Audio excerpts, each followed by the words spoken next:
Hello again and welcome back to the new Discourses podcast. This is James Lindsay. As you might recall, we're working our way through the first queer theory paper, Thinking Sex, Notes for a Radical Theory of the Politics of Sexuality by Gayle Rubin. This was a paper written in 1984.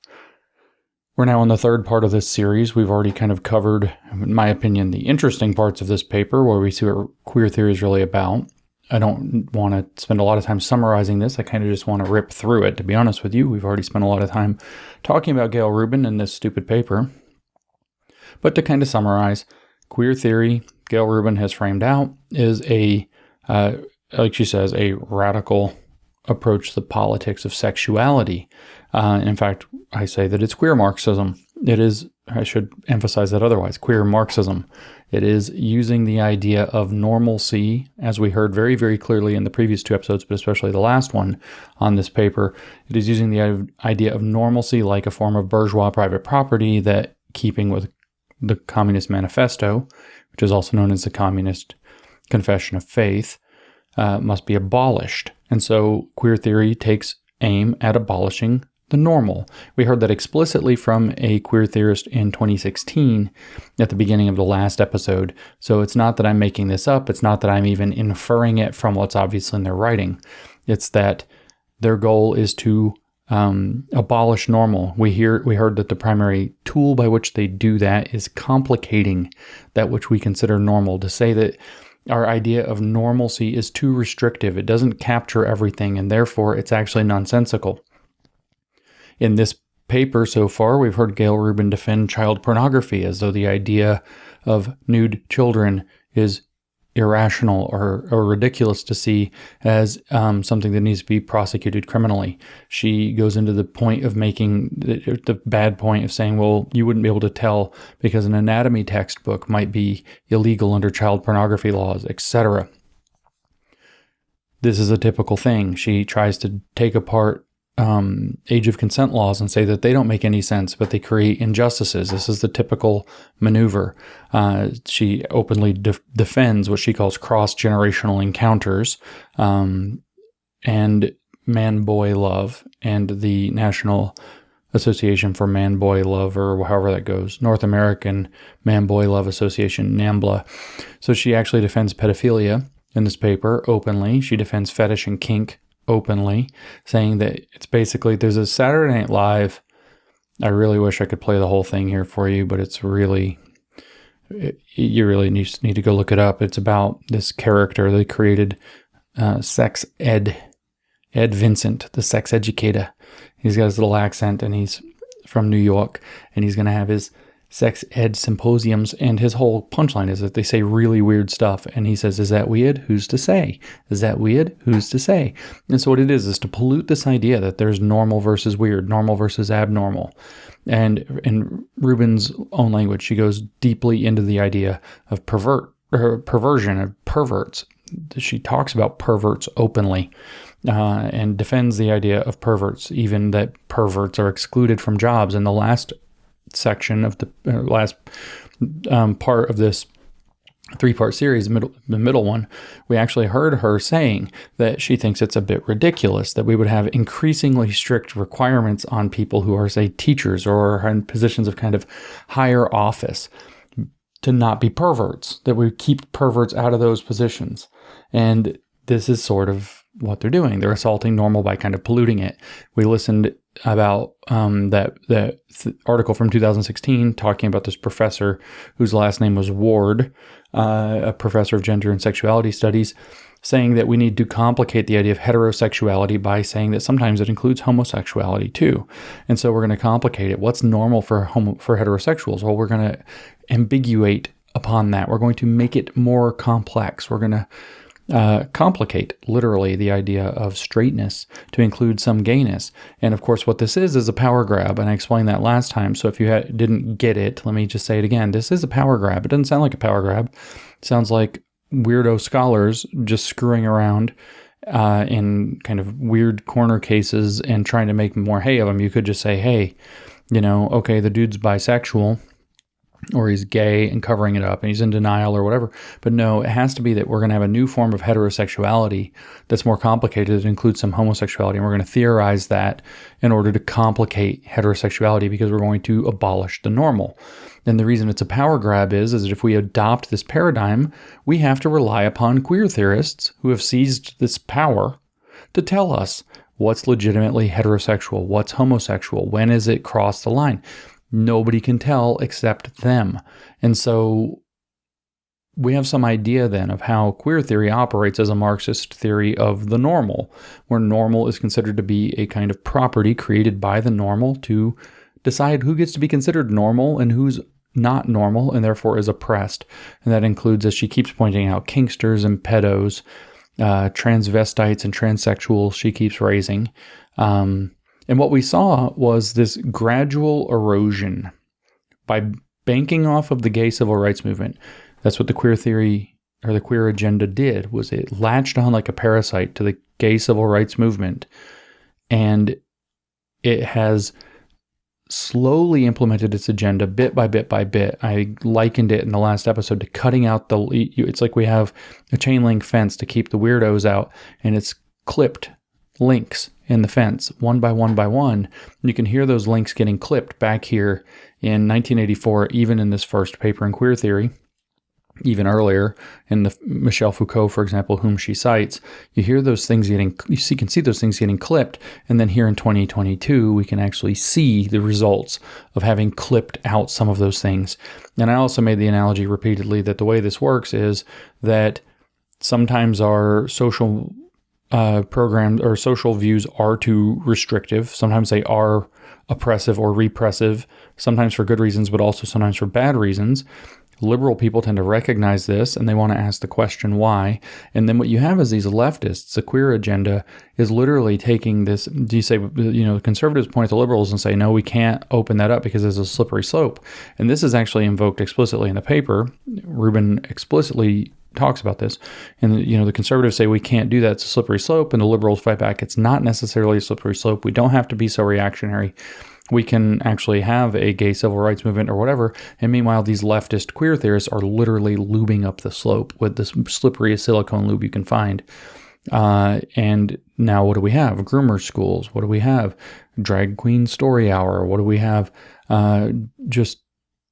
What is a woman? The whole thing has just unraveled because the leftists have been greasing up the slope because they live in a completely social constructivist paradigm that requires the slope to be slippery. We've covered that multiple times, so I'm not going to go through it again right now. So that should frame out. We're now diving into the third part of this paper. We've got about 10 pages to get through still. And this is the part, I don't remember exactly how it goes from where I cut it, but this is the part where queer theory starts to twist the knife on feminism.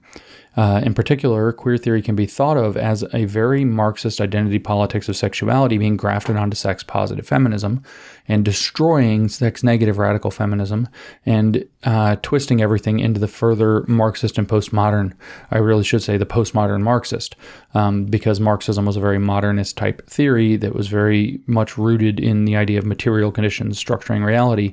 And what we actually end up seeing is that cultural and structural conditions, knowledge and discourses, language and power structure reality, a structuralist position coming out of postmodern thought, which these Marxists took up, and they decided that structural determinism rather than material determinism is the key determinism that shapes society and dictates power. And so queer theory is deeply embedded in that. It's an extraordinarily postmodern and an extraordinarily Marxist approach to sexuality. So queer Marxism, heavily postmodern, heavily reliant on Foucault, Michel Foucault being a gay kinkster who was oppressed for this in France, probably for some good reasons and some bad reasons, and who developed an entire theory of the so-called history of sexuality that Rubin kind of recreates here in this paper in order to try to justify his perversions, which openly included pedophilia. And so Nietzsche's remark that the philosophers don't really do philosophy so much as they rationalize their own pathologies comes to mind every time we think about Michel Foucault and queer theory in general. And it's very hard as we go through this paper to hide the fact. It defends pedophilia. It openly calls for the removal of age of consent laws. It defends child pornography. And so on. So it's very difficult to, and then the kinky stuff, whatever you think of that, I mean, you can see that Gayle Rubin clearly does not know where kinky is appropriate and where kinky is inappropriate. The idea of consenting adults doing consenting things in private is not something that works for the queer theorist. Everything has to be blurred. Everything has to be complicated, as they like to say. Everything has to be questioned, and the goal is to tear down the normal so that these people get to put themselves in the center of deciding what is going to be considered acceptable and unacceptable. It's a complete power grab, hiding underneath obvious vulnerable narcissism and sexual deviance. And I'm a pretty open-minded guy, and I'll still say outright sexual deviance, especially when it gets to the kid stuff, which is just unbelievable that they actually have been putting this in print for almost 40 years or more than 40 years. And somehow it's just been, Brett Weinstein said that these disciplines have been given something like academic or intellectual affirmative action. He said that back in 2018 when we were recording for the Evergreen documentary that Mike Nana did. And this isn't even like intellectual affirmative action. Like, you have to turn such a blind eye to let this have gone on for this long. This is like search your hard drives kind of stuff that these people were publicly writing and the universities were enabling and defending. It's absolutely unbelievable. But we turn now to the third exciting part and conclusion of our exploration of Thinking Sex by Gayle Rubin, the first queer theory paper from which all of this new radical politics of sexuality came. And we start off now in a section about sexual conflicts. You'll realize that she's already created, if you recall, recreated a lot of the ideas of Marx. She's already talked about sexual stratification of society and the oppression that comes with it. And now we're going to frame that in terms of conflict theory across lines of stratification in society is what Marxism really delivers. And she starts with a quote in every one of these sections from somebody else to frame it out. These have been quite insightful so far. Here, this is a quote from 1981 by Jeffrey Weeks. And she says, the moral panic crystallizes widespread fears and anxieties, and often deals with them not by seeking the real causes of the problems and conditions which they demonstrate, but by displacing them onto folk devils in an identified social group, often the immoral or the degenerate. One might say the deplorable, right? Sexuality has been Sexuality has had a peculiar centrality in such panics, and sexual, quote, deviants have been omnipresent scapegoats. The sexual system, Gayle Rubin now tells us, is not a monolith. I did it again. I can't even read today. The sexual system is not a monolithic, omnipotent structure. There are continuous battles over the definitions, evaluations, arrangements, privileges, and costs of sexual behavior. Political struggle over sex assumes characteristic forms. So she's framing out that there's a existing conflict theory around sex and sexuality that's very complicated. Sexual ideology, she says, plays a crucial role in sexual experience. So now we're going to do it in terms of ideology. Remember, ideology for Marx means the set of justifications that the powerful and privileged give for why society is ordered in their benefit. They get to set the ideology. They get to set the meta-narrative. They get to explain why they get to be in positions of power and privilege that other people are excluded from. And they weave a mythology that mystifies reality so that people can't see the real causes of their problems. And here, Gayle Rubin says sexual ideology plays a crucial role in sexual experience. Consequently, definitions and evaluations of sexual conduct are objects of bitter contest. The confrontations between early gay liberation and the psychiatric establishment are the best examples of this kind of fight, example, singular, of this kind of fight. But there are constant skirmishes. Recurrent battles take place between the primary producers of sexual ideology, the churches, the family, the shrinks, and the media, and the groups whose experience they name, distort, and endanger. So here we have the sexually privileged who control the churches, the family, the shrinks, the psychiatrists that is, and the media, and they get to name what is appropriate and inappropriate sexual behavior. They get to decide what is acceptable and what is deviant.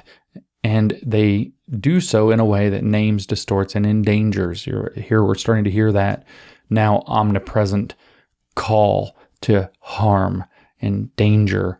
We're harming people. We're putting people in danger by the way we talk about things, by the way we discuss things, by not giving them their way all the time. The legal regulation of sexual conduct is another battleground. Lysander Spooner dissected the system of state-sanctioned moral coercion over a century ago in a text inspired primarily by the temperance campaigns. In Vices Are Not Crimes, a Vindication of Moral Liberty, Spooner argued that government should protect its citizens against crime, but that it is foolish, unjust, and tyrannical to legislate against vice. He discusses rationalization still heard today in defense of legalized moralism, that, quote, vices, Spooner is referring to drink, but homosexuality, prostitution, or recreational drug use may be substituted, leads to crimes and should therefore be prevented, and that those who practice, quote, vice are non compos mentis and should therefore be protected from their self-destruction by state-accomplished ruin, and that children must be protected from supposedly harmful knowledge. So a lot of stuff is getting mixed together here. You can see the leap, right? Whatever you think of Spooner and these ideas about vices, you can see a lot here in that parenthetical comment. Spooner is referring to drink, but homosexuality, prostitution, or recreational drug use may be substituted, as though they're all equivalent to drink. Of course, with the war on drugs, you hear that, but homosexuality, prostitution, alcohol, these are not all exactly the same thing, and there's not exactly the same kinds of issues or parameters, especially we'll point to prostitution, where there are actually a lot of crimes associated with that. If you there just are. It's a risky situation. It's not a situation that is attendant to a lot of good things. Drugs are also in some ways complicated in this regard. So there's a lot going on there. She says, though, it's worded very, very well, that those who practice so-called vice are not in sound mind and therefore should be protected from their self-destruction by state-accomplished ruin. And this is, obviously, she's correct, a huge battleground. But she frames it this way: the discourse on victimless crimes has not changed much. Legal structure over sex law will continue until basic freedoms of sexual action and expression are guaranteed. There's a lot wrapped up. She's not necessarily talking about the old buggery. She's not necessarily talking about people engaging in sodomy or oral sex behind closed doors between consenting adults. She's named explicitly prostitution. She's also, throughout the paper, explicitly named cross-generational encounters, by which she means pedophilia. These are not the same. These are not the same. But for the queer theorist, they can't distinguish. They seem to lack the capacity to understand that these contexts are actually fundamentally different for pretty damn good reasons. These aren't victimless crimes. A 14-year-old having sex with an adult and claiming that he or she liked it is not a victimless crime. We have had an adult rape a child who is a victim of that, even if it was enjoyed, because there is a violation there of the fact that the 14-year-old has not developed the capacity to legally consent or even really fully consent to what's going on. There are psychological damages involved in having children involved in inappropriate relationships with adults. They're not the same. The legal struggle, she says, over sex law will continue until basic freedoms of sexual action and expression are guaranteed. So she says we're going to keep fighting until we get what we want. This requires the repeal of all sex laws except those few that deal with actual, not statutory coercion. Catch that? So an adult having sex with a 14-year-old is statutory coercion, therefore we should need to repeal those laws. She doesn't like statutory rape laws. And it entails abolition of vice squads whose job it is to enforce legislated morality. In addition to the definitional and legal wars, there are less obvious forms of sexual political conflict, which I call the territorial and border wars. The processes by which erotic minorities form communities and the forces that seek to inhibit them lead to struggle over the nature and boundaries of sexual zones. So right now, she's laid out three different domains of sexual conflict. The first of these domains is that the powerful and privileged get to define what is and is not normal. The powerful and privileged get to enforce laws backing up the morality that they prefer. And now there's the idea of community formation, for example, around these very ideas and what that means. Dissident sexuality, she says, is rarer and more closely monitored in small towns and rural areas. Consequently, metropolitan life continually beckons to young perverts. Well, get out of cities, says Jack Posobiec. Sexual migration creates concentrated pools of potential partners, friends, and associates. It enables individuals to create adult, kin-like networks in which to live. But there are many barriers which sexual migrants have to overcome. According to the mainstream media and popular prejudice, the marginal sexual worlds are bleak and dangerous. They are portrayed as impoverished, ugly, and inhabited by psychopaths and criminals. New migrants must be sufficiently motivated to resist the impacts of such discouraging images. Attempts to counter negative propaganda with more realistic information generally meet with censorship. There are continuous ideological struggles over which representations of sexual communities make it into the popular media. Now, remember when you read this and you think, well, that kind of makes sense. Remember when you read this that queer theory explicitly does not want what they call, say, homonormativity. They don't want acceptance. They don't want normalcy. You hear Rubin actually kind of calling for it, but this is in 1984. By 2016, explicitly, you hear them arguing that's not what we want.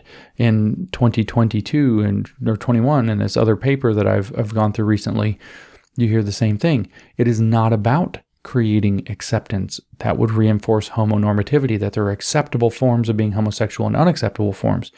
So what you want is this kind of weird den of anything goes, and then for it to not be billed as a weird den of anything goes, including all the problems that come around with that. And this inability to say there is a distinction that matters, that distinguishes a civil rights movement from the degradation of society by deviants and perverts, is at the heart of the error in queer theory. It can't distinguish between these. Of course, it's somebody else's fault because it's Marxist. It's the people creating the laws. It's the people enforcing what communities are going to look like. It's the people spinning the ideological narratives and claiming what definitions are going to be used and what descriptions are going to be used. It's always somebody else's fault. It's not their own unwillingness to say that there is a real and material difference between deviance and perversion and degeneracy and generally pro-family, pro-social, healthy expressions of connection between people who happen to be of the same sex or whatever else it happens to be. Or, as we have heard, and I think we will hear more in this paper, I can't remember where it lays out, that there is a distinction between deciding that you want to have kinky sex in the privacy of your bedroom between consenting adults and wearing your leathers in public or to work, which is advocated for and is happening here, at least in the public, not so much at work, although Drag Queen Story Hour suggests that it is at work now for a lot of people. This inability to distinguish between things that are healthy and things that are unhealthy indicates that these people should not be given access to power. It indicates that these people should not be making decisions and these people should not have any say over children, which is exactly what Gayle Rubin says they should have, and which they have succeeded because of the blind eye academia turn to this largely, which they have succeeded in being able to accomplish, which also, it's not just academia's fault. These people have been infiltrating, the communists, more generally neo-communists or whatever, have been infiltrating many institutions throughout society. Somebody had to sign off on that. Probably it was somebody who went to college, though. Let's just be honest.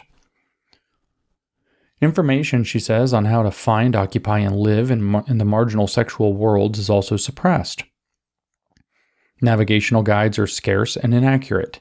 In the past, fragments of rumor, distorted gossip, and bad publicity were the most available clues to the location of underground erotic communities. During the late 1960s and early 1970s, better information became available.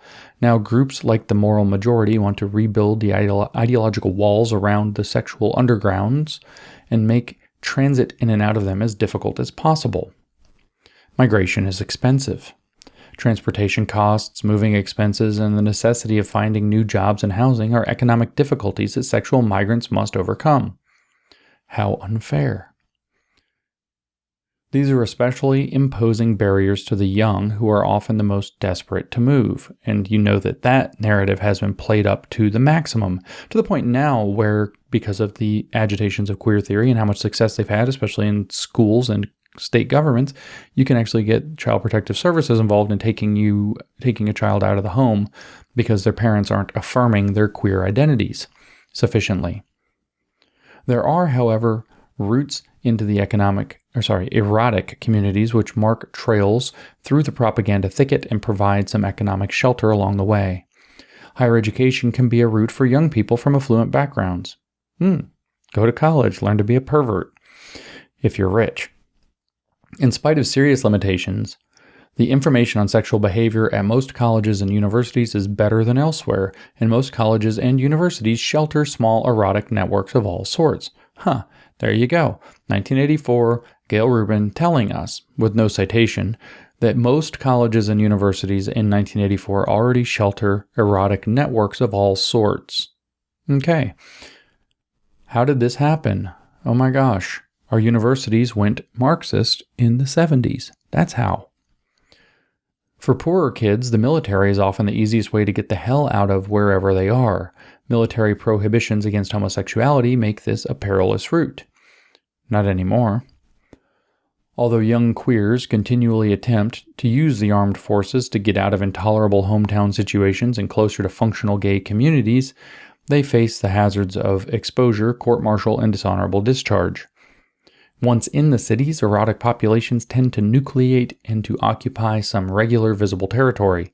Churches and other anti-vice forces constantly put pressure on local authorities to contain such areas, reduce their visibility, or to drive their inhabitants out of town.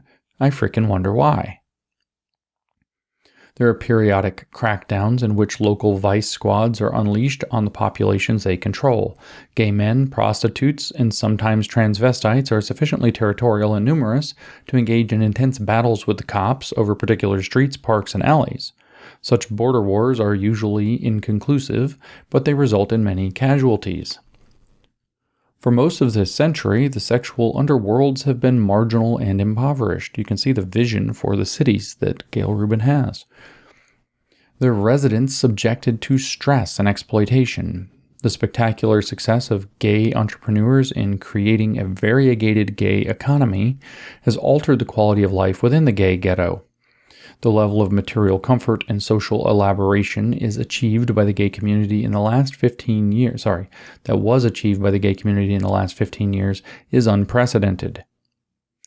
But it is important to recall what happened to similar miracles. The growth of the black population in New York in the early part of the 20th century led to the Harlem Renaissance, but that period of creativity was doused by the Depression. The relative prosperity and cultural fluorescence of the ghetto might be equally fragile. Like blacks who fled the South for the metropolitan North, homosexuals may have merely traded rural problems for urban ones. There's a lot happening there that I don't even feel like I need to unpack. You heard the long pause after the Harlem Renaissance period of creativity was doused by the Depression. I mean, I don't think Gayle Rubin's insinuating that the Depression was perpetrated to destroy the Harlem Renaissance, of course. What I do think is that Gayle Rubin believes that minority populations, as she sees them, should not be in as precarious positions as virtually everything else is in something like a gigantic depression.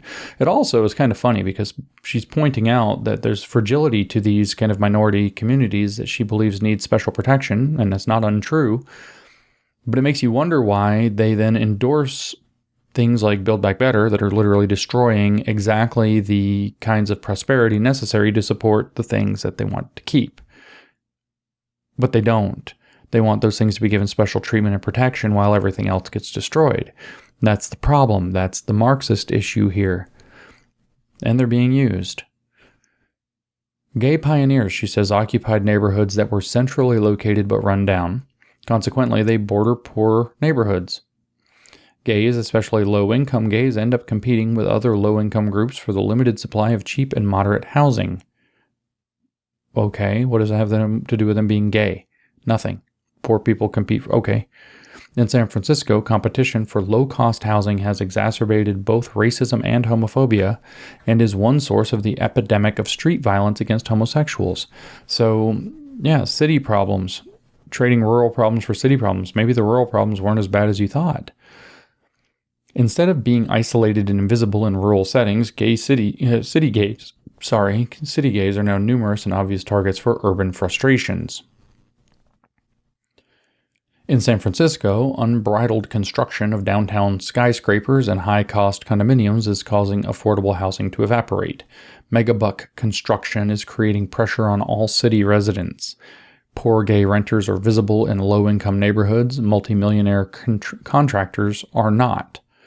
The specter of the, quote, homosexual invasion is a convenient scapegoat which deflects attention from the banks, the planning commission, the political establishment, and the big developers. In San Francisco, the well-being of the gay community has become embroiled in the high-stakes politics of urban real estate.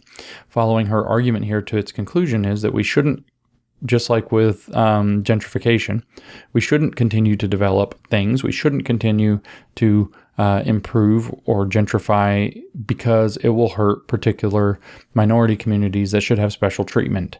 That's where her argument goes. Downtown expansion affects all the territorial erotic underworlds. Part of me is like, oh no. In both San Francisco and New York, high investment construction and urban renewal have intruded on the main areas of prostitution, pornography, and leather bars. Oh no. Developers are salivating over Times Square, the Tenderloin, what is left of North Beach, and south of Market. Anti-sex ideology, obscenity law, prostitution regulations, and the alcoholic beverage codes are all being used to dislodge seedy adult businesses, sex workers, and leathermen.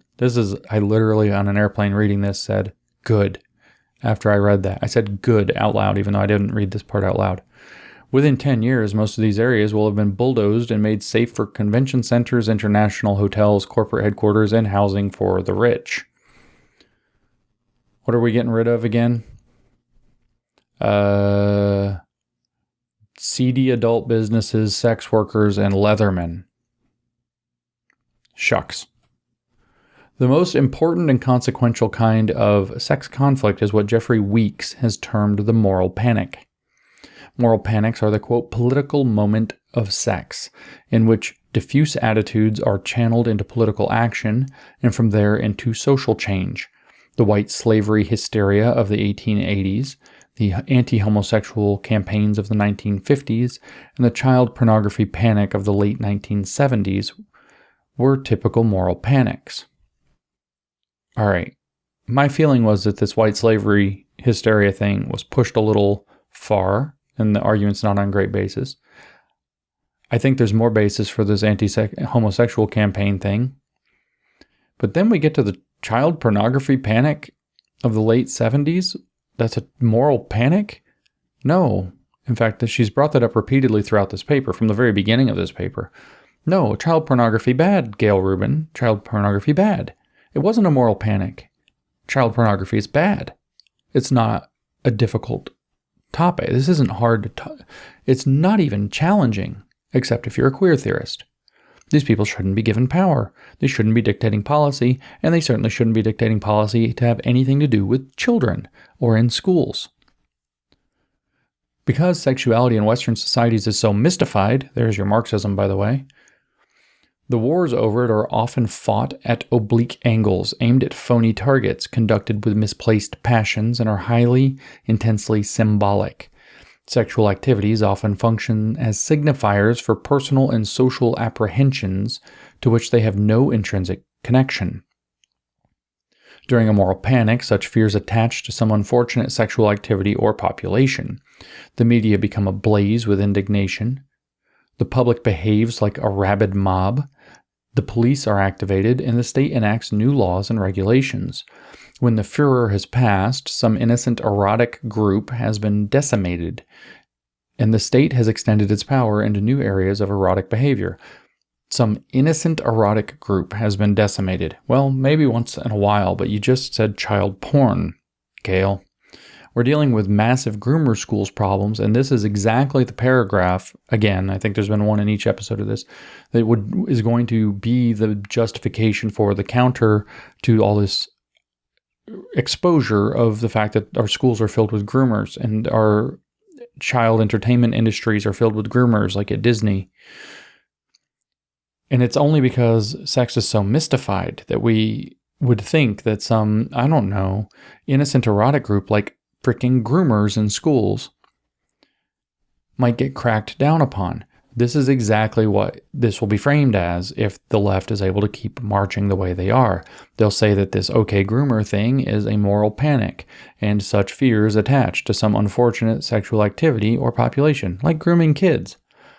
The media become ablaze with indignation. It'll also be the trans grooming industry, really, because there's billions of dollars involved in that, will definitely be one of these things. This is going to be framed out as another right-wing moral panic. It's not a moral panic. And the media will become ablaze with indignation. The public behaves like a rabid mob.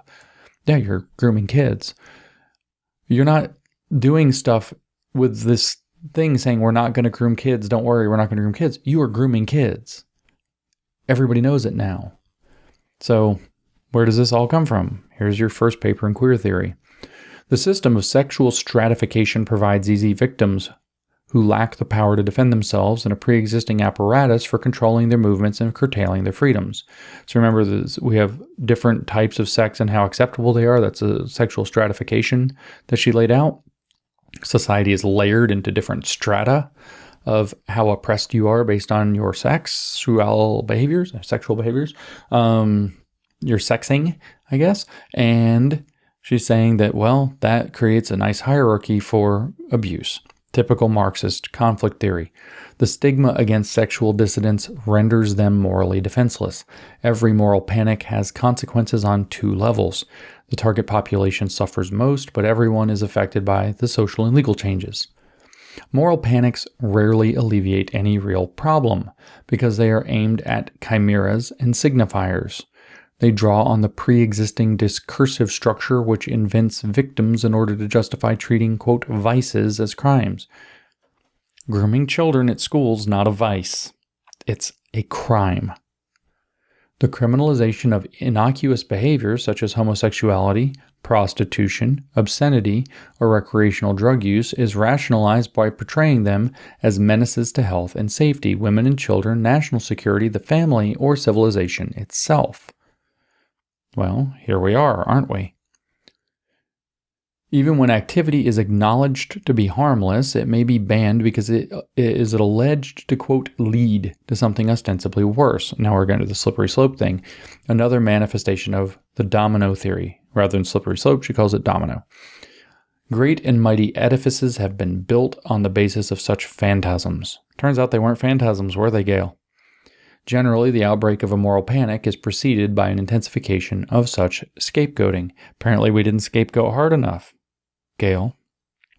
But did you see what she did here? Let me just point out, what did she do? You mix things together.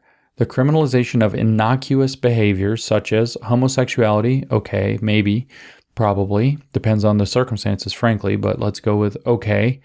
Prostitution, nope. Obscenity, well, in the eye of the beholder, but nope. And recreational drug use. Lots more may be there. Depends on the drug to some degree. But you see, what we've done now is we've blurred things under the banner innocuous behavior. We lead off with homosexuality, which people who are into the gay civil rights movement are going to say, yeah, absolutely innocuous. Let consenting adults do what they want, stay out of their bedrooms. And then we go into prostitution, obscenity, recreational drug use, and just kind of mix those things together. So we start and end with ones that are, I think, a pretty fairly open and shut case within the right context, and then an ambiguous case, but in the middle, prostitution and obscenity, which would possibly include, I don't know, creating school books for children depicting sex acts between children and adults, which is what we're fighting in our libraries now. Gayle says, it is always risky to prophesy. Let's see how she does. But it does not take much prescience to detect potential moral panics in two current developments. The attacks on sadomasochists by a segment of the feminist movement. Nope, sorry Gayle. And the right's increasing use of AIDS to incite virulent homophobia. Well, a bit of a point there. You should ask Anthony Fauci about that, though. Feminist anti-pornography ideology has always contained an implied, and we're going to go after the feminists now, by the way, has always contained an implied and sometimes overt indictment of sadomasochism. The pictures of sucking and fucking that comprise the bulk of pornography may be unnerving to those who are not familiar with them, but it is hard to make a convincing case that such images are violent. All of the early anti-porn slideshows, all of the early anti-porn slideshows used a highly selective sample of S&M imagery to sell a very flimsy analysis. Taken out of context, such images are often shocking. The shock value was mercilessly exploited to scare audiences into accepting the anti-porn perspective. So we're going to also defend porn, but primarily from feminists. Remember, queer theory grew out of a particularly Marxist theory of sexuality and gender and sex getting grafted into sex-positive radical feminism.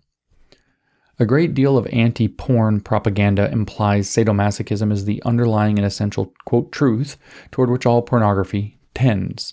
I agree with Gayle that it probably is not.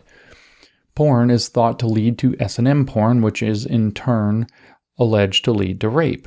I agree with Gayle and the sex-positive feminists on this point that the sex-negative feminists are nut jobs in believing this. This is a just so story that revitalizes the notion that sex perverts commit sex crimes, not normal people. There is no evidence that the readers of S&M erotica or practicing sadomasochists commit a disproportionate number of sex crimes. Anti-porn literature scapegoats an unpopular sexual minority and its reading material for social problems they do not create. And we have the feminists do this with video games, they do it with TV and media, they did it with porn. I tend toward agreeing with Gayle Rubin on this particular point against sex-negative feminists, who I also don't like. I don't support Gayle Rubin's queer theorist conclusions, but I certainly don't agree with anti-porn or sex-negative feminism either, which is positively crazy in its own right. The use of S&M imagery in anti-porn discourse is inflammatory. It implies that the way to make the world safe for women is to get rid of sadomasochism. The use of S&M images in the movie Not a Love Story was on a moral par with the use of depictions of black men raping white women or of drooling old Jews pawing young Aryan girls to incite racist or anti-Semitic frenzy. Feminist rhetoric has a distressing tendency to reappear in reactionary contexts. Guess what The Handmaid's Tale was really about? For example, in 1980 and 1981, Pope John Paul II delivered a series of pronouncements reaffirming his commitment to the most conservative and Pauline understandings of human sexuality. In condemning divorce, abortion, trial marriage, pornography, prostitution, birth control, unbridled hedonism, and lust, the Pope employed a great deal of feminist rhetoric about sexual objectification. Sounding like lesbian feminist polemicist Julia Penelope, His Holiness explained that, quote, considering anyone in a lustful way makes that person a sexual object, rather than a human being worthy of dignity, end quote. This is where there's where the Handmaid's Tale came from, by the way, is the belief that the social conservatives, the religious, would team up with the sex-negative feminists to create this super anti-sexual society. And it grafts into queer theory pretty neatly, as we see in 2020 through 2022. The right wing opposes pornography and has already adopted elements of feminist anti-porn rhetoric. The anti-S&M discourse developed in the women's movement could easily become a vehicle for a moral witch hunt. It provides a ready-made, defenseless target population. It provides a rationale for the recriminalization of sexual materials which have escaped the reach of current obscenity laws. It would be especially easy to pass laws against S&M erotica resembling the child pornography laws. The ostensible purpose of such laws would be to reduce violence by banning so-called violent porn. We come back to the video game argument. A focused campaign against the leather menace might also result in the passage of laws to criminalize S&M behavior that is not currently illegal. The ultimate result of such a moral panic would be the legalized violation of a community of harmless perverts. It is dubious that such a sexual witch hunt would make any appreciable contribution toward reducing violence against women. Again, in this I agree with Gayle Rubin. I think it's extremely unlikely that taking the rampant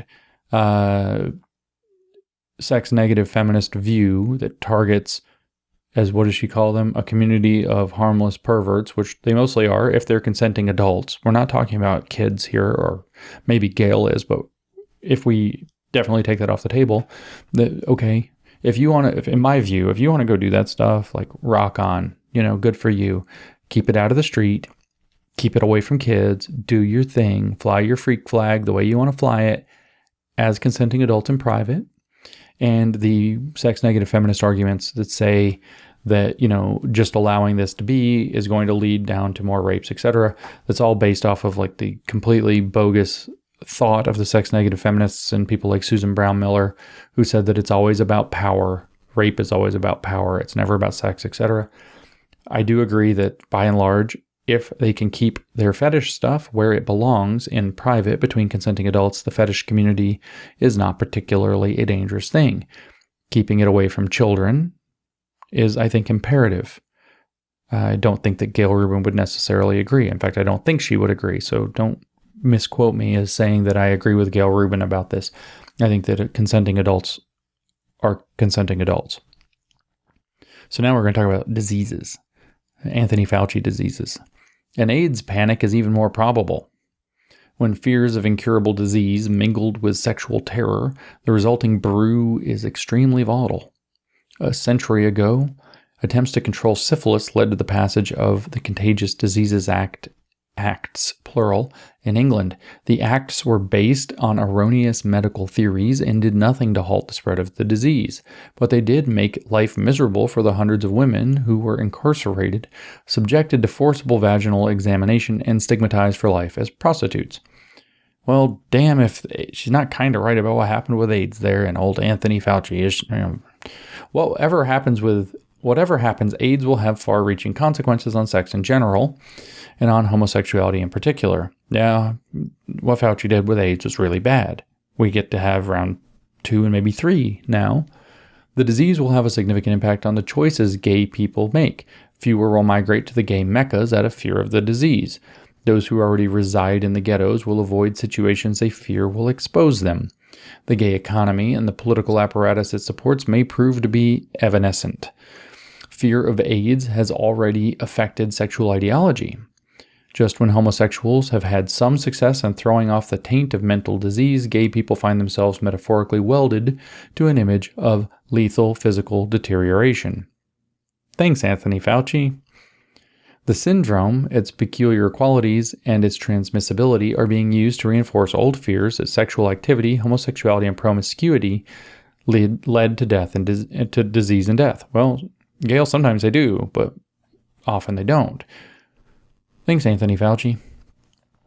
AIDS is both a personal tragedy for those who contract the syndrome and a calamity for the gay community. Homophobes have gleefully hastened to turn this tragedy against its victims. One columnist has suggested that AIDS has always existed, that the biblical prohibitions on sodomy were designed to protect people from AIDS, and that AIDS is therefore an appropriate punishment for violating the Levitical codes. One person said that. Actually, probably a lot of people said that. Using fear of infection as a rationale, local right-wingers attempted to ban the gay rodeo from Reno, Nevada. I think I laughed at that. The gay rodeo got banned. Okay. A recent issue of the Moral Majority Report featured a picture of a, quote, typical white family of 4 wearing surgical masks. The headline reads, quote, AIDS, homosexual diseases threaten American families. Oh, from this perspective, that's an interesting little vignette. We'll just leave that be. Phyllis Schlafly has recently issued a pamphlet arguing that passage of the Equal Rights Amendment would make it impossible to, quote, legally protect ourselves against AIDS and other diseases carried by homosexuals, end quote. Current right-wing literature calls for shutting down the gay baths, for a legal ban on homosexual employment and food handling occupations, and for state-mandated prohibitions on blood donations by gay people. Such policies would require the government to identify all homosexuals and impose easily recognizable legal and social markers on them.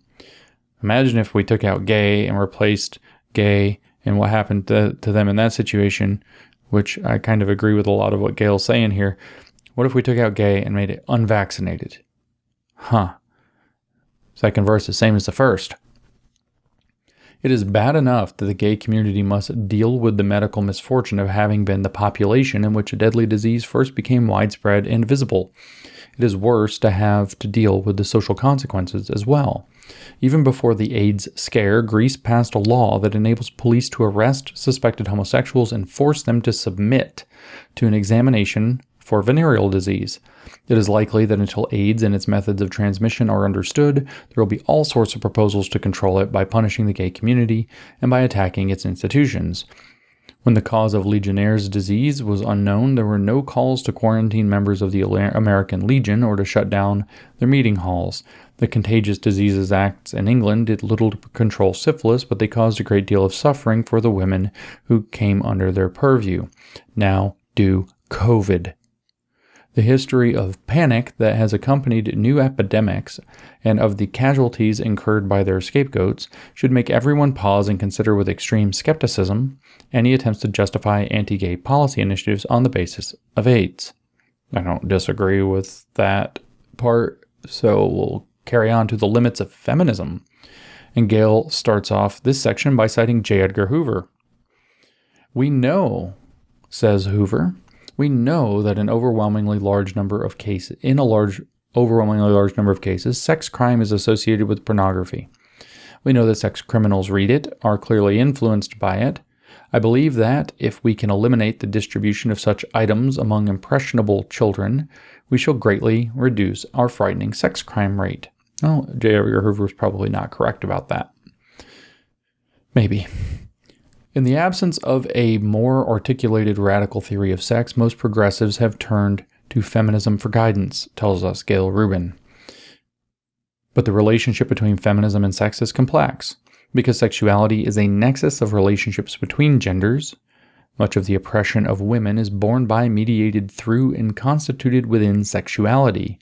Feminism has always been vitally interested in sex, but there have been 2 strains of feminist thought on the subject.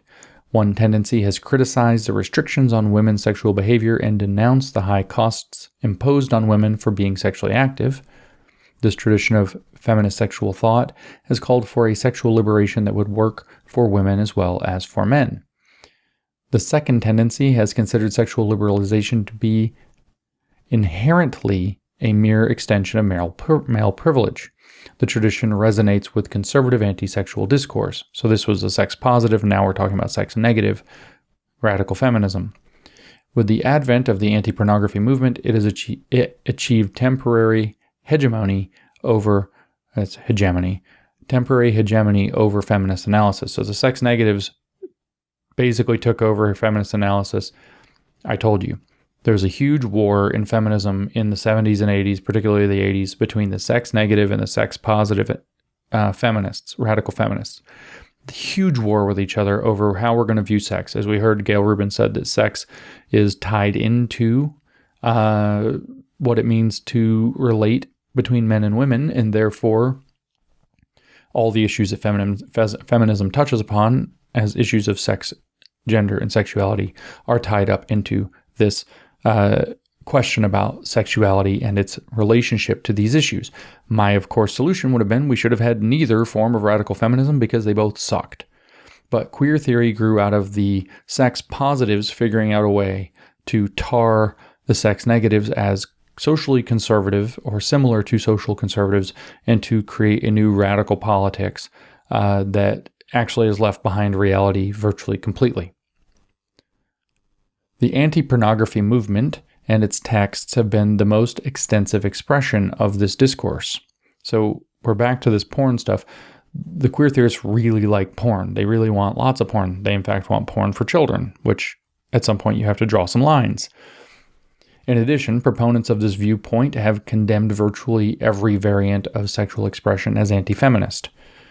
Within this framework, monogamous lesbianism that occurs within long-term intimate relationships and which does not involve playing with polarized roles has replaced married, procreative heterosexuality at the top of the value hierarchy. In other words, sex-negative feminists most prize straight-up vanilla lesbian sex that's woman on woman. Nobody's butch, nobody's playing the boy, nobody's a top or bottom or whatever all the language happens to be. So in other words, she's saying the sex-negative feminists are actually saying that the most valuable good kind of sex is straight-up normal lesbian sex of a certain kind in certain relationship contexts. Heterosexuality, she says, has been demoted to somewhere near in the middle. Apart from this change, everything else looks more or less familiar. So she's calling them out as essentially being conservatives, to upholding the status quo of the sexual hierarchy, which is going to be fatal to the sex-negative feminist movement as queer theory colonizes and destroys it. The lower depths are occupied by the usual groups and behaviors: prostitution, transsexuality, sadomasochism, and cross-generational activities. Queer theorists just can't leave that stuff alone. Most gay male conduct, all casual sex, promiscuity, and lesbian behavior that does involve roles or kink or non-monogamy are also censured. Even sexual fantasy during masturbation is denounced as a phallocentric holdover. In other words, if women are fantasizing while they play with themselves, they are basically favoring the way that men censor things in the world, because I guess men play with their willies a lot or something. This discourse on sexuality is less a sexology than a demonology. It presents most sexual behavior in the worst possible light. Its descriptions of erotic conduct always use the worst available example as if it were representative. Indeed. It presents the most disgusting pornography, the most exploited forms of prostitution, and the least palatable or most shocking manifestations of sexual variation. This rhetorical tactic consistently misrepresents human sexuality in all its forms. The picture of human sexuality that emerges from this literature is unremittingly ugly. She's not wrong about how the sex-negative feminists look at all these things. In fact, it's pretty hideous how they did. The queer theory overreaction was not the correct way to go, but there's a point being made here about the sex-negative feminists, whom we can all agree to hate. In addition, this anti-porn rhetoric is a massive exercise in scapegoating. By the way, sex-negative feminism is kind of re-emerging right now a little bit, and in fact, it's sort of wedding a little bit to social conservatism. I see kind of social conservative people who are kind of formerly left-leaning making many of the same arguments and many of the same thoughts come out and being put forth. The sort of weird trad movement is kind of tied into it. But that's because the queer theory, which isn't even sex positive, it's like sex, yes, please, please, please. Oh my God, more, more, more. Oh my God, don't put a limit. Do it to kids. Catastrophe has created a backlash that's kind of reinvigorating some of what made more sense within the sex negative framework, which went vastly too far the other way. Again, the correct thing to do here is to reject the logic of both of these approaches and look at these things more realistically.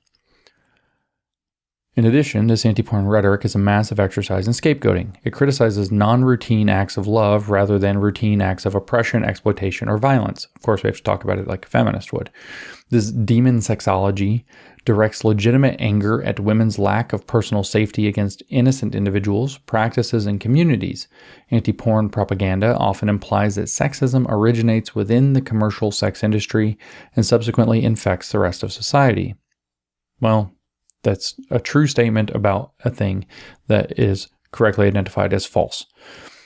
This is sociologically nonsensical. Correct. Same with video games. The sex industry is hardly a feminist utopia. It reflects the sexism that exists in the society as a whole. We need to analyze and oppose the manifestations of gender inequality specific to the sex industry, but this is not the same as attempting to wipe out commercial sex.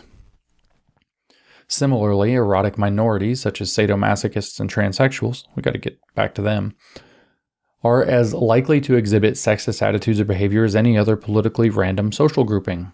There might be more in some cases, but let's just... But to claim that they are inherently anti-feminist is sheer fantasy. A good deal of current feminist literature attributes the oppression of women to graphic representations of sex, prostitution, sex education, sadomasochism, male homosexuality, and transsexualism. Whatever happened to the family, religion, education, child-rearing practices, the media, the state, patriarchy, job discrimination, and unequal pay? Finally, this so-called feminist discourse recreates a very conservative sexual morality. Like I said, the sex-positive versus sex-negative radical feminist fight is the terrain in which, or the ground in which, the seed of queer theory grew. For over a century, battles have been waged over just how much shame, distress, and punishment should be incurred by sexual activity. The conservative tradition has promoted opposition to pornography, prostitution, homosexuality, all erotic variation, sex education, sex research, abortion, and contraception.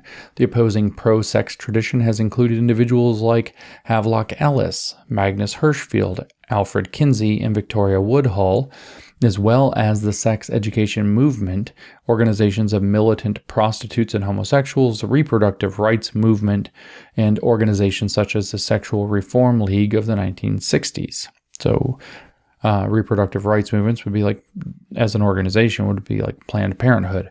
This motley collection of sex reformers, sex educators, and sexual militants has mixed records on both sexual and feminist issues. But surely they are closer to the spirit of modern feminism than are the moral crusaders, the social purity movement, and the anti-vice organizations. I don't actually disagree with Gayle on that. It is closer to the modern feminist movement, whatever that implies. Nevertheless, the current feminist sexual demonology generally elevates the anti-vice crusaders to positions of ancestral honor, while condemning the more liberatory tradition as anti-feminist. In an essay that exemplifies some of these trends, Sheila Jeffries blames Havelock Ellis, Edward Carpenter, Alexandra Kollontai, quote, believers in the joy of sex of every possible political persuasion, and the 1929 Congress of the World League for Sex Reform for making a, quote, great contribution to the defeat of militant feminism, end quote. Sorry we were reading through this. This is feminist squabbles from the 80s. It's really kind of boring, to be honest with you. The anti-pornography movement and its avatars have claimed to speak for all feminism. Fortunately, they do not. Sexual liberation has been and continues to be a feminist goal. What this should do, I know this is boring and I'm sorry. What this should do is convince you that feminism sucks and we shouldn't listen to feminism at all because feminism sucks. And all they do is fight with each other about who has the upper hand and what feminism is going to look like, and it sucks. The women's movement may have produced some of the most retrogressive sexual thinking this side of the Vatican, but it has also produced an exciting, innovative, and articulate defense of sexual pleasure and erotic justice. This, quote, pro-sex feminism has been spearheaded by lesbians whose sexuality does not conform to movement standards of purity. So notice that both sides have been led by lesbians. The ones who do conform to whatever, they're monogamous, they're low-key, and the ones who don't conform because they're queer. Meaning politically queer. The pro-sex feminism has been spearheaded by lesbians whose sexuality does not conform to movement standards of purity, primarily lesbian sadomasochists and butch femme dykes, by unapologetic heterosexuals, and by women who adhere to classic radical feminism rather than to revisionist celebrations of femininity, which have become so common. Although the anti-porn forces have attempted to weed anyone who disagrees with them out of the movement, the fact remains that feminist thought about sex is profoundly polarized. Wherever there is polarization, there is an unhappy tendency to think the truth lies somewhere in between. Ellen Willis has commented sarcastically that, quote, the feminist bias is that women are equal to men and that the male chauvinist bias is that women are inferior. The unbiased view is that the truth lies somewhere in between, end quote. The most recent development in the feminist sex wars is the emergence of a, quote, middle that seeks to evade the dangers of anti-porn fascism on the one hand and a supposed, quote, anything goes libertarianism on the other. Although it is hard to criticize a position that is not yet fully formed, I want to draw attention to some incipient problems, because she wants the anything goes approach. And the correct thing isn't, she's right, the correct place when you have two wrong views is not somewhere in the middle. The correct is to reject the bad logic entirely, in this case, feminism. The emergent middle, she says, is based on a false characterization of the poles of the debate, construing both sides as equally extremist. Well, they kind of are. According to B. Ruby Rich, quote, the desire for a language of sexuality has led feminists into locations, pornography and sadomasochism, too narrow or overdetermined for a fruitful discussion. Debate has collapsed into a rumble, end quote. True, the fights between women against pornography and lesbian sadomasochists have resembled gang warfare.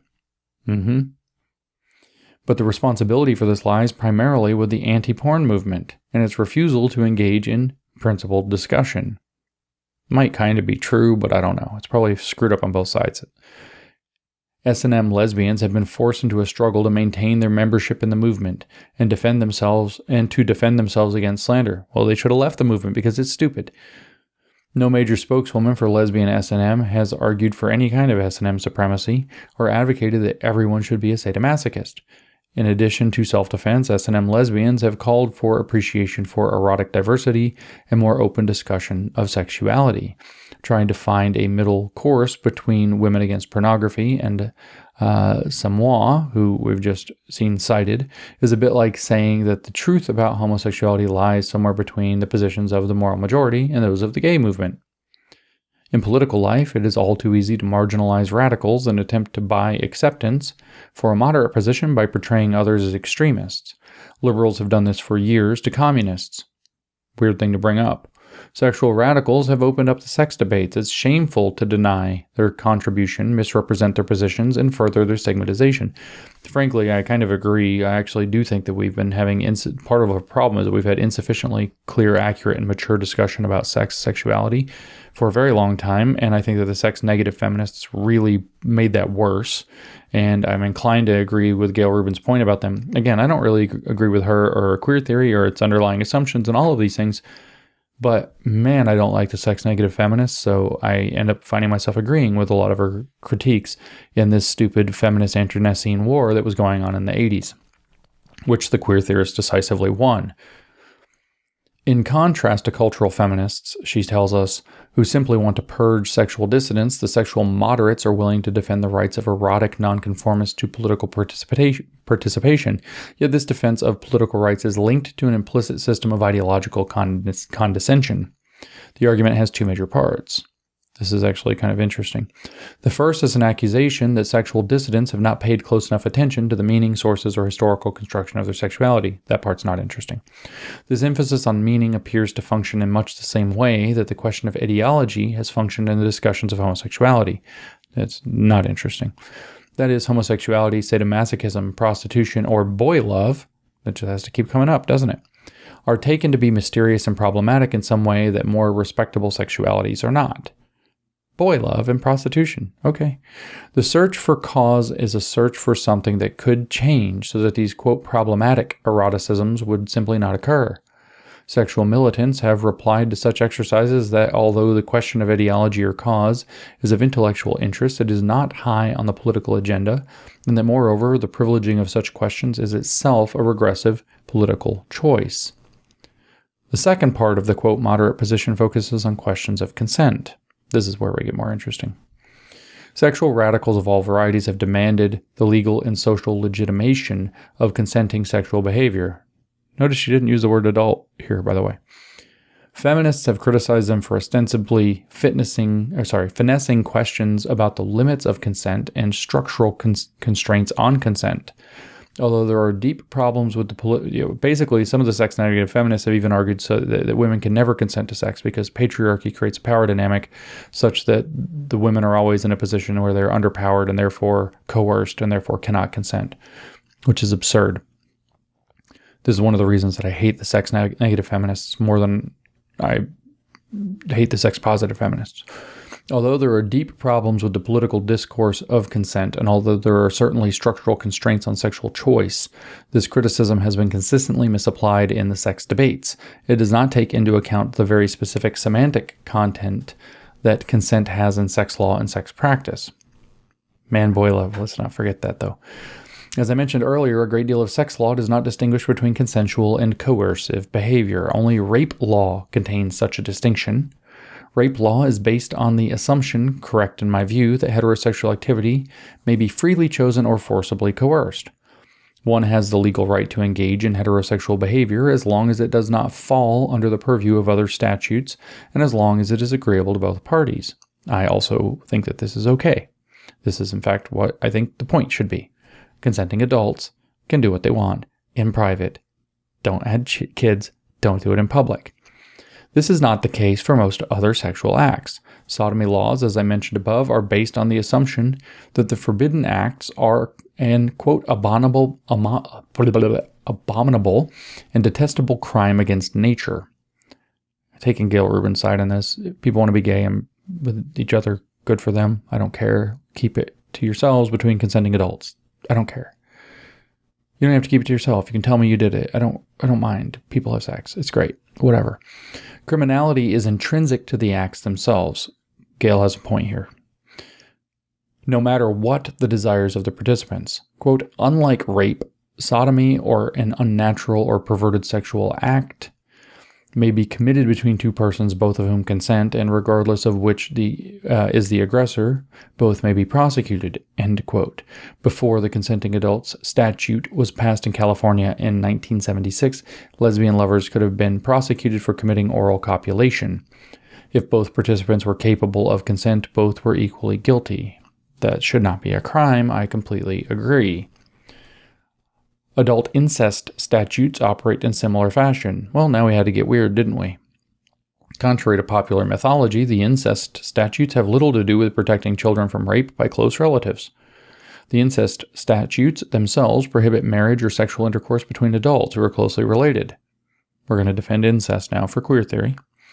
Prosecutions are rare, but two were reported recently. In 1979, a 19-year-old Marine and his 42-year-old mother, from whom he had been separated at birth, met his 42-year-old mother, from whom he had been separated at birth. The two fell in love and got married. They were charged and found guilty of incest, which under Virginia law carries a maximum 10-year sentence. During the trial, the Marine testified, quote, I love her very much. I feel that two people who love each other should be able to live together, end quote.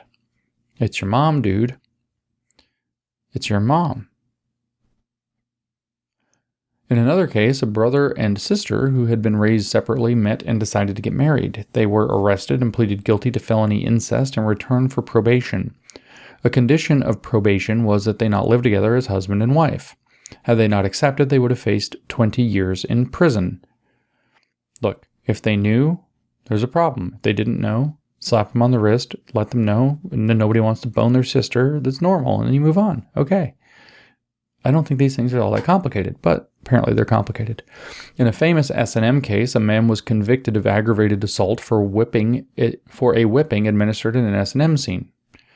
Okie dokie, we're going to get to this. There was no complaining victim. Now, I agree. If people want to consent to get their ass whipped by each other for sex, and they're doing it as consenting adults between one another in private, not in front of children and whatever, more power to him.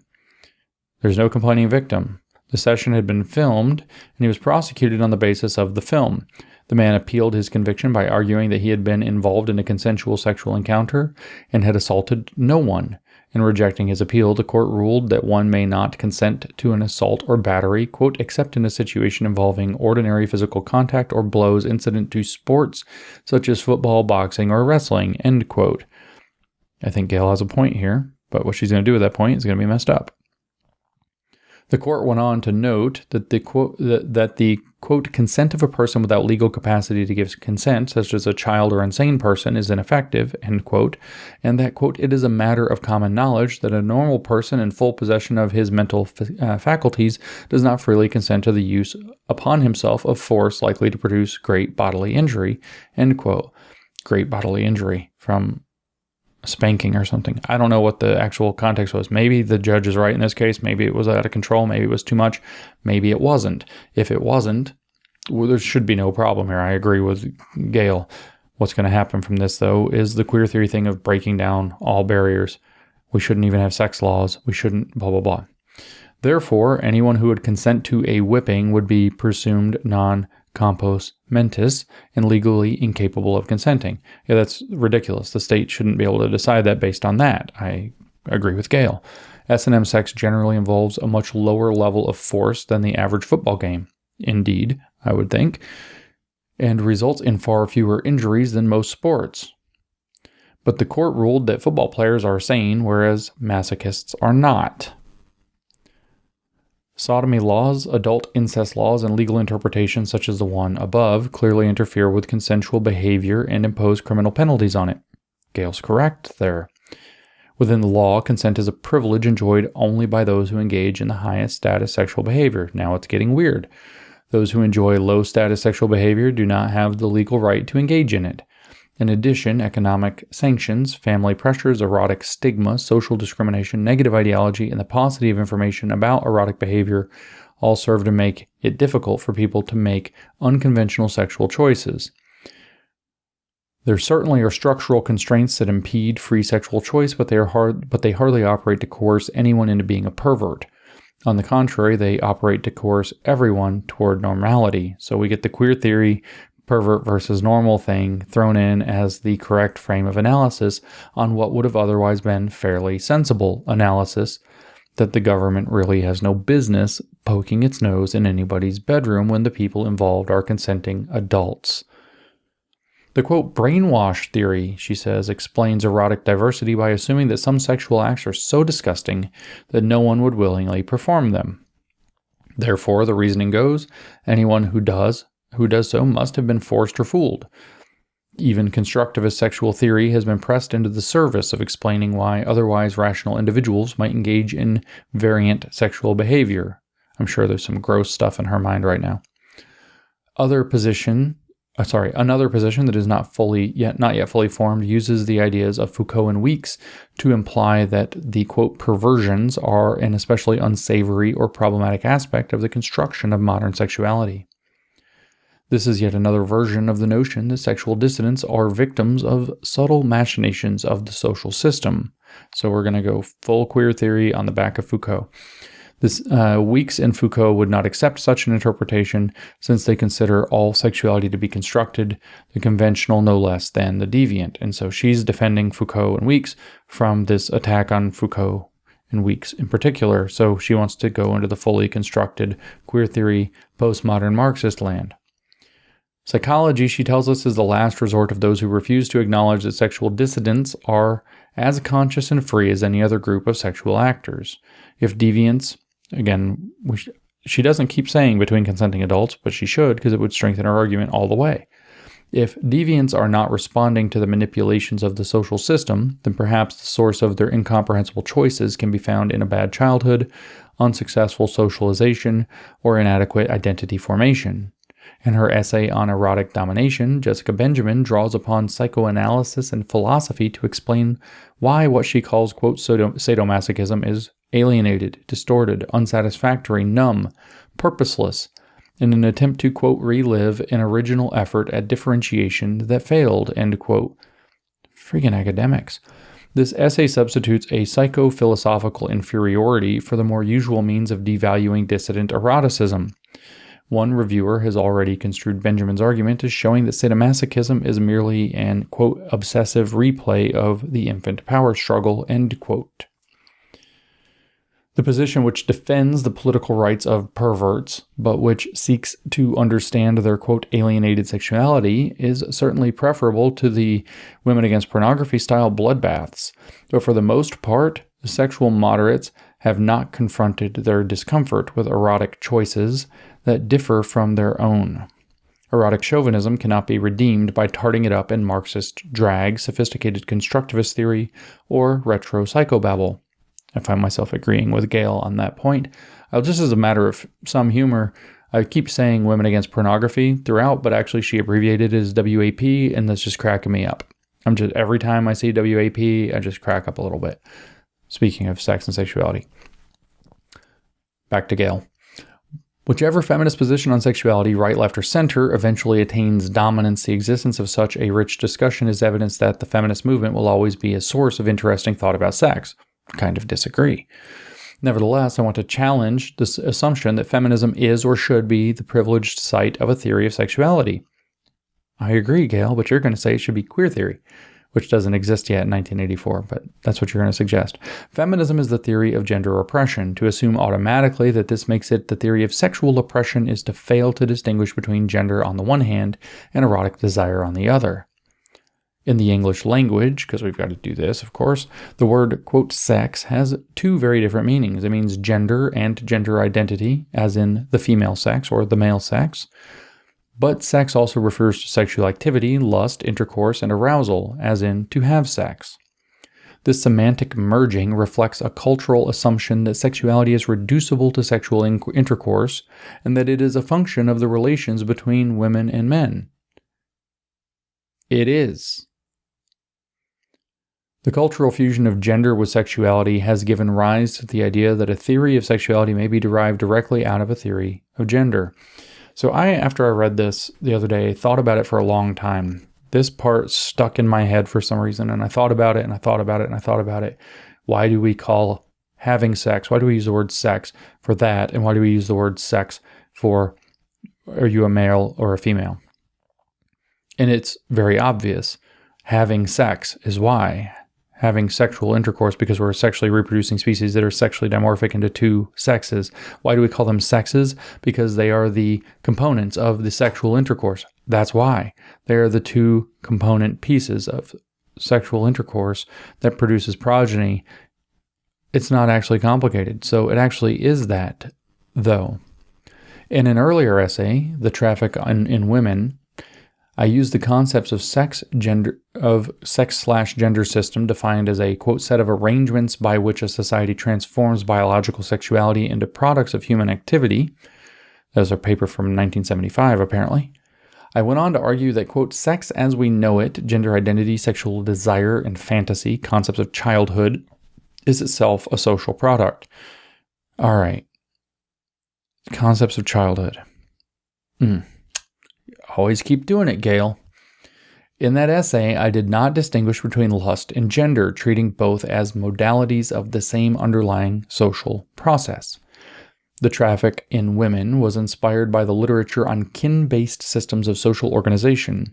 It appeared to me at the time that gender and desire were systematically intertwined in such social formations.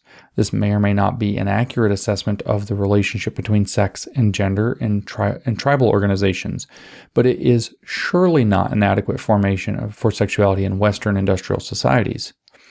As Foucault has pointed out, a system of sexuality has emerged out of earlier kinship forms and has acquired significant autonomy. Quoting Foucault, he says, particularly from the 18th century onward, Western societies created and developed a new apparatus which was superimposed upon the previous one, and which, without completely supplanting the latter, helped to reduce its importance.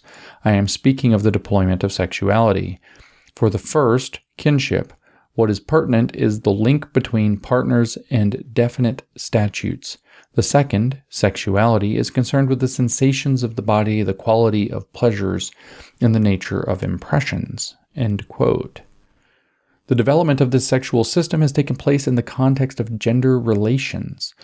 Part of the modern ideology of sex is that lust is the province of men, purity that of women. Well, is this just socially constructed? No, it's not.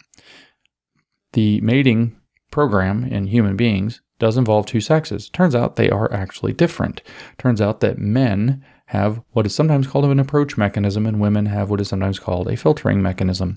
Men and women judge one another, judge each other based on the qualities of their respective mechanisms. Women tend to find men attractive when they have, or more attractive when they have a high-functioning approach mechanism. In other words, are bold enough to make the approach, to make the move, but not one that's so overdeveloped that they are dangerous or violent. And the mating dance between men and women is largely a dance of gauging. Is this guy the kind of guy who's going to be forward enough to make the approach, but not to be a dangerous psychopath, which the woman has a huge interest in knowing if she's possibly going to mate with him. On the other hand, the woman has a filtering mechanism. Is she so filtering or so tight with her filter that she's basically frigid, as you might say, that she won't accept anything, and therefore your advances are a waste and it's going to be a frustrating situation? Or is she, frankly, a whore that'll just let anything between her legs? And the man has a vested interest in understanding both of those things. And so the mating dance is this kind of probing. What will she accept? What will she deny? What will he do? What won't he do? Where will he draw the line? How does he flirt? How does he joke? How does she defer or demur? How does she act? The whole mating dance between people comes down to this fact, which can be predicted across the entire slate of animal species based on the size of their gametes. It's totally a thing. It is totally a real thing. Sex, the modern part of the modern ideology of sex is that lust is the province of men, purity that of women. So those are just kind of, they are a little bit of a mythologized as lust and purity, but those are actually based in biological reality about men and women. Of course, there's every man, or I shouldn't say every man and woman. Men and women are actually populations that are statistically variable within one another, not just against one another. And so there are men who are less that way and more that way. There are women who are less that way and more that way. And it varies, and it doesn't make you more or less of a woman. But these things are still relevant and still have underlying biological bases. And those underlying biological bases, through the sexual selection process, have a lot to do with why men and women are the way they are in this regard specifically. So that's actually reflective of some reality. It's not just an ideology. It's an ideology based on things. I will say there are ideological or mythological components to it, but that's based on pieces of reality. And the social constructivist never gets this. They don't believe there's an underlying ideology or reality.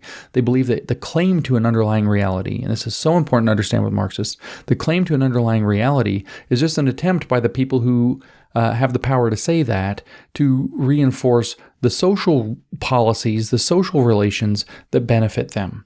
There is no underlying reality. There's a claim about what the underlying reality is. It's being made by the people who have the power to make that claim. And they make that claim not because it really reflects reality, but because it ensures their continued dominance and power.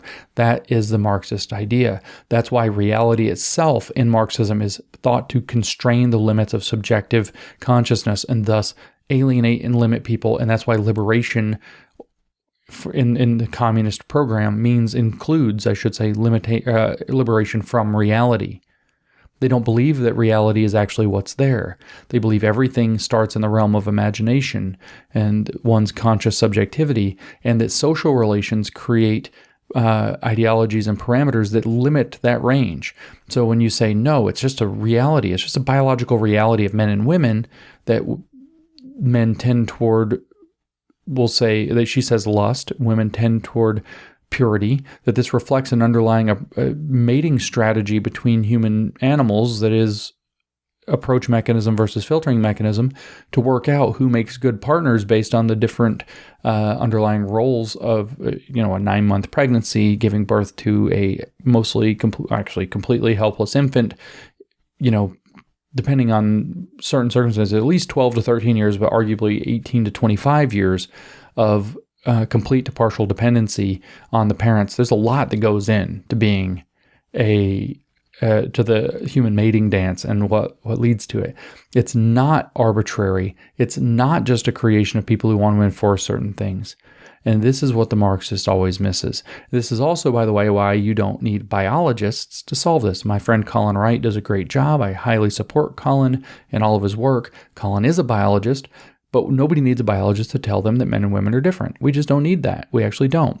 We do need to understand why queer theory hijacks this and screws it up. And for the queer theorist, biology is just a system that people in power have created to authenticate people like Colin to be able to make pronouncements about sex that are actually just a self-serving ideology and to give it the veneer of science and authority that maintains the problem. So when you appeal to biology, all you're doing for a Marxist is appealing to exactly the thing that they think is the underlying root of the problem. You're reinforcing the ideology because there is no underlying reality. There are just people who have claimed to be able to have the right and the skill to talk about reality. And so you will never convince people who have bought into this even partially by appealing to reality. That's the nature of the social constructivist, Marxist, subjective, objective, dialectical, whatever you want to call it, worldview. Carrying on with Gayle, though, it is no accident that pornography and perversions have been considered part of the male domain. Let me actually stop. What is a solution if we don't need a biologist? And Colin's great, so I listen to Colin. Go check him out at Swipe Right, or most of his stuff, as far as I know. And his work is excellent. I'm not saying that. What do we need? We need people who can tell you what the hell queer theory is and why it's wrong. We need to actually break queer theory, and then those explanations matter. You don't need somebody to debunk the 1619 Project in order to beat the 1619 Project. You need somebody who debunks the 1619 Project so that when the 1619 Project finally collapses because people realize that it's a manipulation, the actual explanation is there and they have a landing pad. The biologist provides the landing pad after you break the queer hegemony. So we have to break the queer hegemony too. So do listen to Colin and also dig into queer theory and understand that it's a Marxist manipulation of sex and sexuality. So anyway, it is no accident she tells us that pornography and perversions have been considered part of the male domain. In the sex industry, women have been excluded from most production and consumption and allowed to participate primarily as workers, prostitutes. In order to participate in the, quote, perversions, women have had to overcome serious limitations on their social mobility, their economic resources, and their sexual freedoms. Gender affects the operation of the sexual system, and the sexual system has had gender-specific manifestations. But although sex and gender are related, they are not the same thing, and they form the basis of two distinct arenas of social practice. So this is, again, she's going to take shots at feminism to establish what will become queer theory. That's what's happening here. The Limits of Feminism is the name of the section. I know I went off about biologists, but Gayle's not talking about biologists. She's talking about feminists. In contrast to my perspective in The Traffic in Women, I am now arguing that it is essential to separate gender and sexuality analytically and to reflect more accurately their separate social existence. This is why you're going to have a sex, a gender, a sexuality, and now a romantic orientation under the queer theory auspices, and you might have any of 400 of any of those, except maybe sex. This goes against the grain of much contemporary feminist thought, so I told you she's shooting at the feminists, which treats sexuality as a derivation of gender. For instance, lesbian feminist ideology has mostly analyzed the oppression of lesbians in terms of the oppression of women. However, lesbians are also oppressed as queers and as perverts by the operation of sexual, not gender stratification. She's actually not wrong on that point. Although it pains many lesbians to think about it, the fact is that lesbians have shared many of the sociological features and suffered from many of the same social penalties as have gay men, sadomasochists, transvestites, and prostitutes. She always has that whole laundry list of stuff that people probably wouldn't want stuck together. Catherine McKinnon, okay, so she's one of the most famous sex-negative feminists. She was an attorney, if I'm not mistaken, in the 80s. I don't know what she's doing now, or if she's even still alive. But she was big time in the idea of the anti-porn, women against porn kind of feminist anti-sex-negative movement. Catherine McKinnon has made the most explicit theoretical attempt to subsume sexuality under feminist thought. According to McKinnon, quote, sexuality is to feminism what work is to Marxism. All right, Macht frei?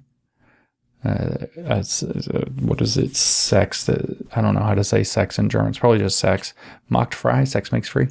Sexuality is to feminism what work is to Marxism. The molding, direction, and expression of sexuality organizes society into two sexes, women and men. Huh. Does it? The molding, direction, and expression of sexuality organizes society into two sexes. No, Catherine. The sexes come first. This analytic strategy, in turn, rests upon a decision to, quote, use sex and gender relatively interchangeably. It is this definitional fusion that I want to challenge. There's an instructive analogy in the history of the differentiation of contemporary feminist thought from Marxism. Marxism is probably the most supple and powerful conceptual system extant for analyzing social inequality, but attempts to make Marxism the sole explanatory system for all social inequalities have been dismal exercises. Marxism is most successful in the areas of social life for which it was originally developed, class relations under capitalism. This is why I'm saying that into identity Marxism or whatever is totally a new thing. In a sense, it isn't. Okay, how do I phrase this? Marxist, you could do feminism through Marxism, where you say that patriarchy is a piece of capitalism. You occasionally hear Kendi say this with race, that racism is a piece of capitalism. And this is a thing that the Marxists, who happen to be feminists as well, or took a feminist tack, or Marxists who took a racial tack, actually did. But you can do it the other way around too. You can take the engine of a Marxist analysis and stick it into a different social or cultural domain, and that's what identity Marxism does.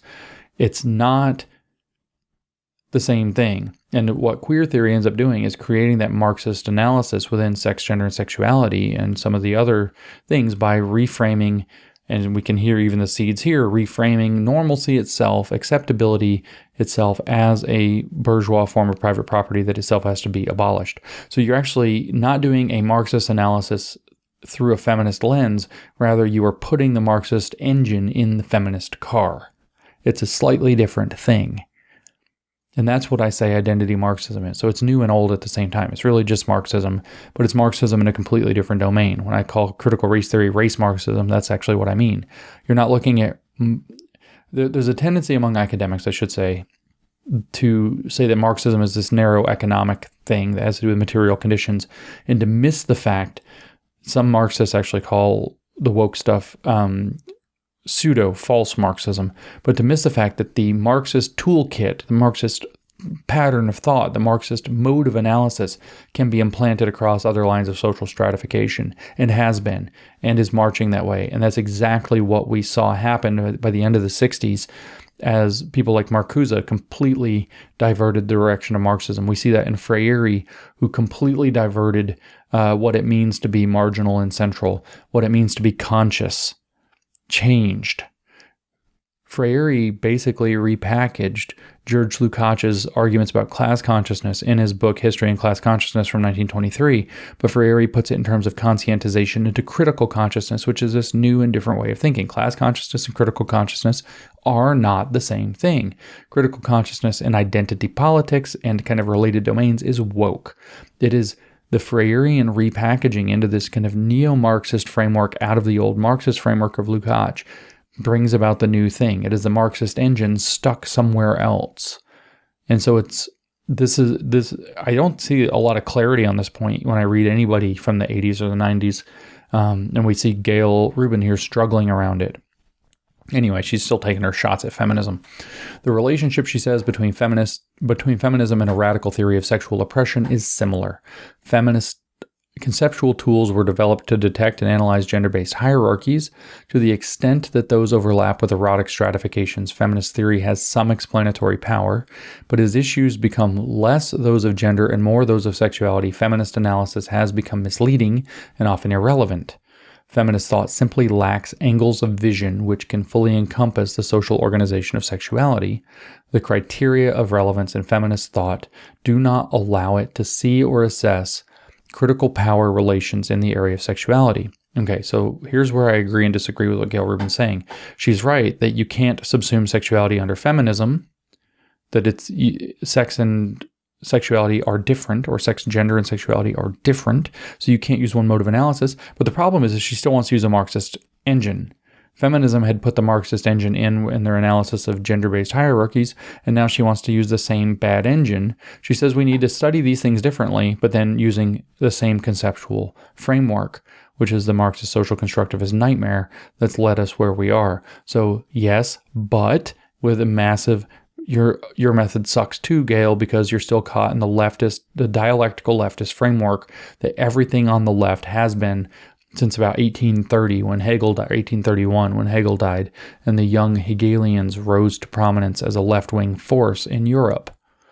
In the long run, she tells us feminism's critique of gender hierarchy must be incorporated into a radical theory of sex, and the critique of sexual oppression should enrich feminism, but an autonomous theory in politics specific to sexuality must be developed. It'd be interesting for me to pull up Judith Butler's books from 1990 and 1993, which are Gender Trouble and then Bodies That Matter, to see if she cites Gayle Rubin on this point.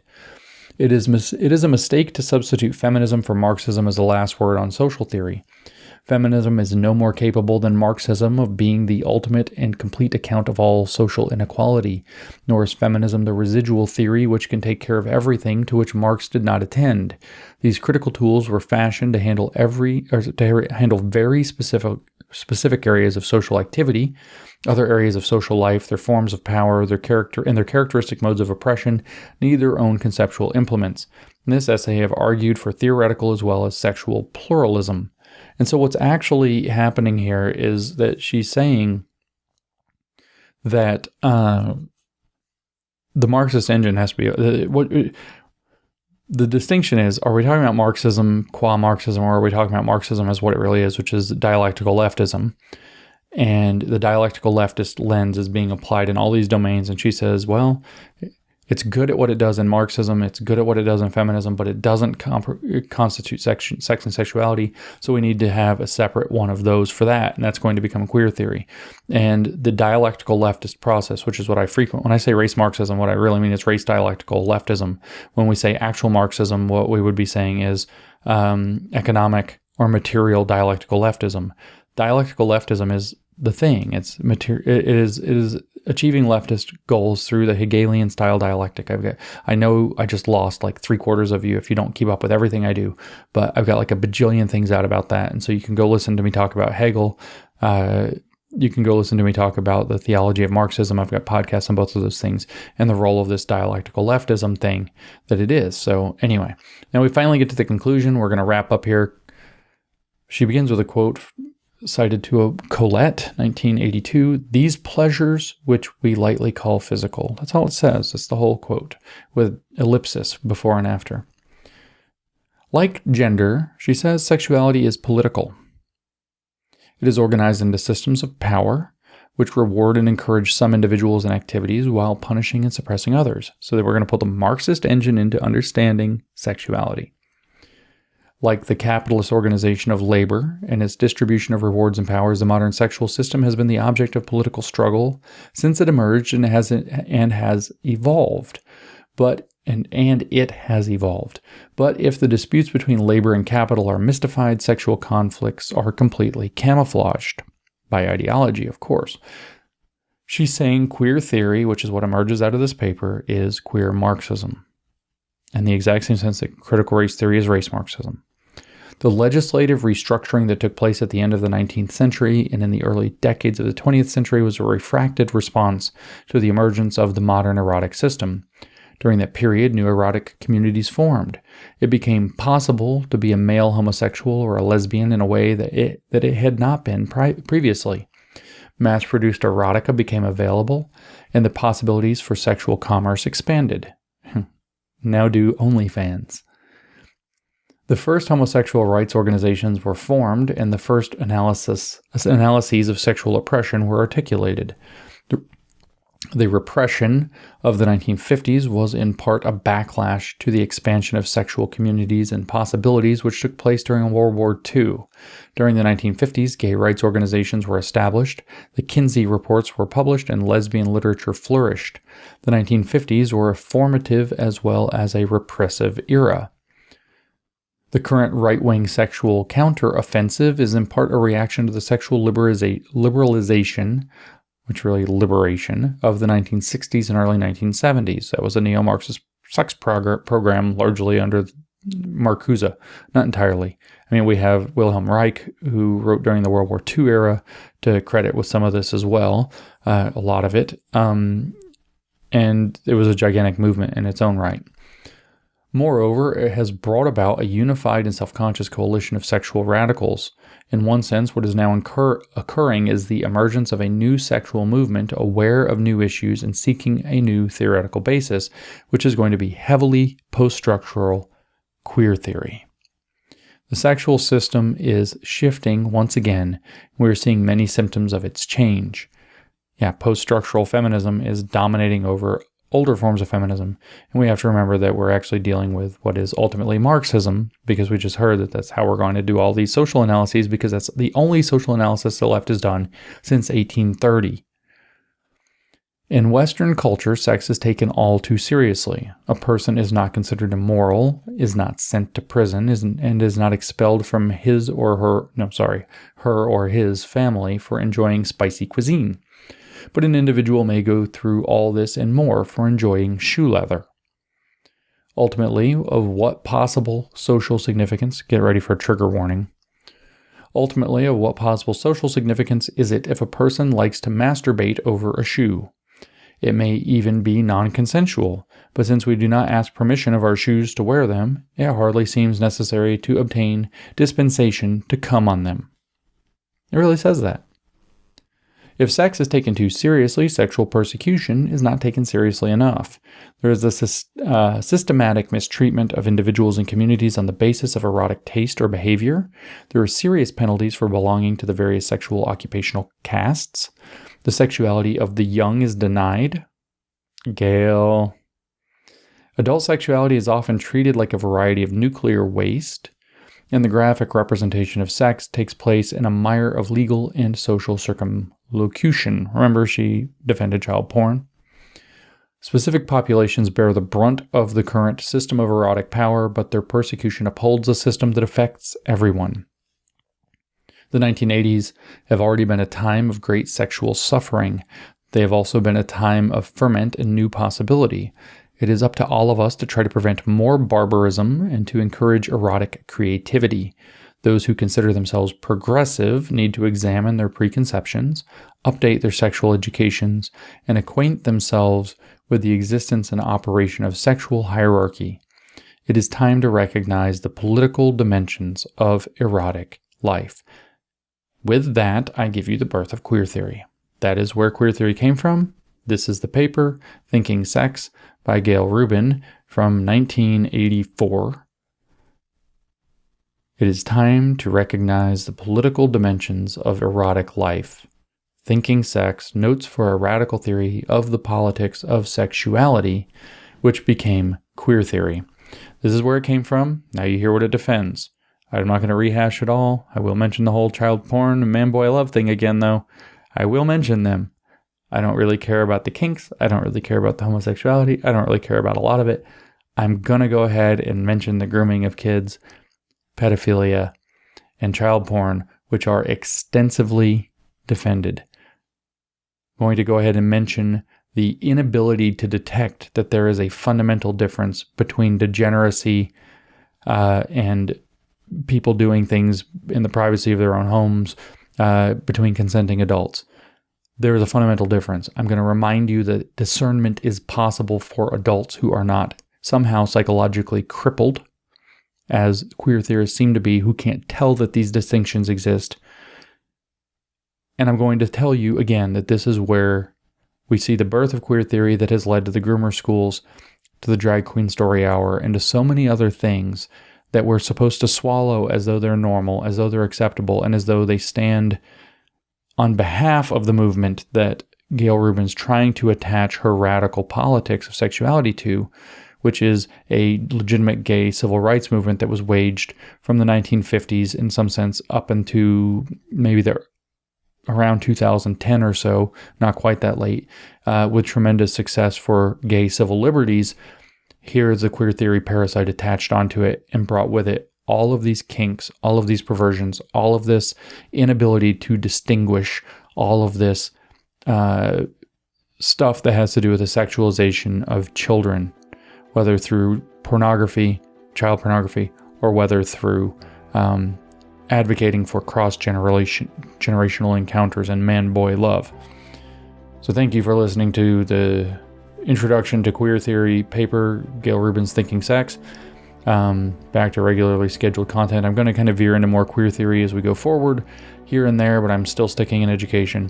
Now you have a much better sense of where queer theory came from, and even from its very root, that it had a rotten heart that we all should have been alarmed about, that should have never been given so-called intellectual or academic affirmative action, that never should have been protected, that should have been stopped recognized and stopped decades ago, and that because we were not vigilant in doing so, and that we were too permissive in what we've allowed, we've now found ourselves in this mess and the threat of a dangerous overreaction in the other direction.